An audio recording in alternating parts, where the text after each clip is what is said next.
जब कर्ण का बदला लेने आया उसका महाशक्तिशाली पुत्र, आखिर कैसे लिया उसने अपने पिता की मृत्यु का बदला। आप देख रहे हैं इनक्रीज माइंड। वीडियो शुरू करने से पहले हमारे चैनल को सब्सक्राइब अवश्य करें और वीडियो को अंत तक जरूर देखें। महाभारत जैसे विनाशकारी युद्ध में जब जब शक्तिशाली धनुर्धारियों की बात आती है तो कर्ण का नाम अवश्य लिया जाता है।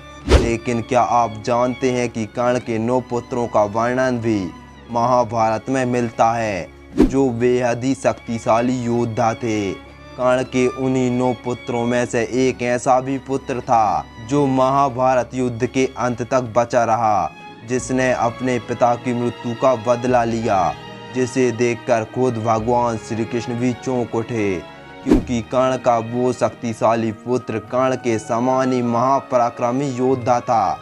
उसे हराना पांडवों के बस की बात नहीं थी। वास्तव में हम जिस कर्ण के वीर पुत्र की बात कर रहे हैं उसका नाम था वृषकेतु, जिसके बारे में कहा जाता है वह ब्रह्मास्त्र, वरुणास्त्र, अग्नि अस्त्र, ब्रह्मशिरा अस्त्र का ज्ञान रखने वाला पृथ्वी का एक आखिरी योद्धा था और अपनी वीरता के दम पर वो महाभारत के अंत तक जीवित बचा रहा और अपना असीम पराक्रम दिखाते हुए वो इंद्रप्रस्थ का राजा भी बना।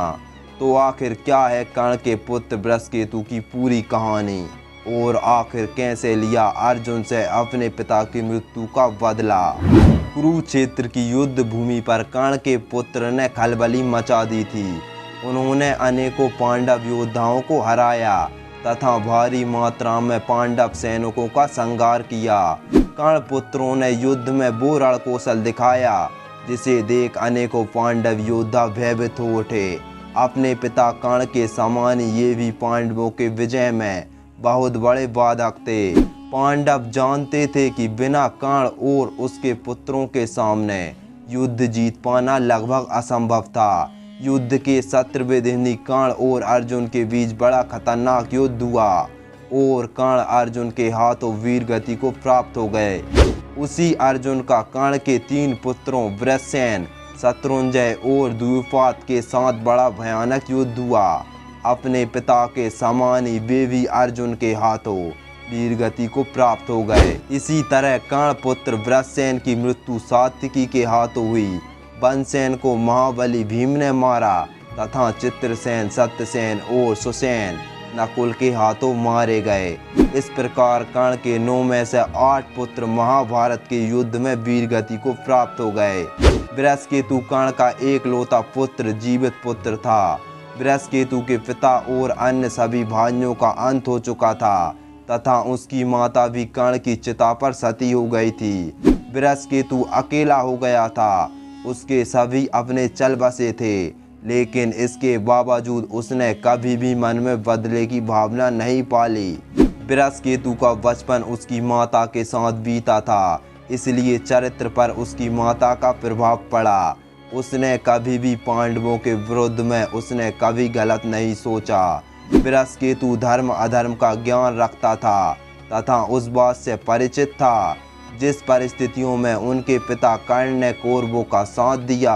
महाभारत युद्ध के बाद पांडव विजय रहे तथा युधिष्ठिर हस्तिनापुर के राजा बने। पांडवों को पता चला कि कर्ण का एक पुत्र अभी भी जीवित है, इसलिए उन्होंने वृषकेतु को अपने महल में बुलवाया।